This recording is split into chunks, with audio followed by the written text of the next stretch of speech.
কোনো খিলঞ্জীয়া হিন্দু মানুহে ঘৰৰ পিছফালে সন্দেহযুক্ত হিন্দু বাংলাদেশী ঠাই নাই দিয়া।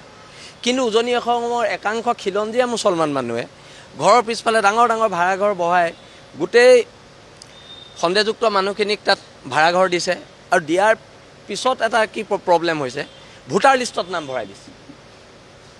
এতিয়া সেইকাৰণে আমি এখন সংগ্ৰাম কৰিছোঁ। এই সংগ্ৰামখন বাংলাদেশৰ বিৰুদ্ধে। আৰু যদি কোনোবা খিলঞ্জীয়া হিন্দু মানুহেও ঘৰৰ পিছফালে হিন্দু বঙালী ৰাখিছে, খেদিব লাগিব। জনবিন্যাসটো খিলঞ্জীয়াৰ জনবিন্যাসটো পৰিৱৰ্তন কৰিব দিয়া নহ'ব আৰু তাৰ কাৰণে এখন সংগ্ৰাম হ'ব।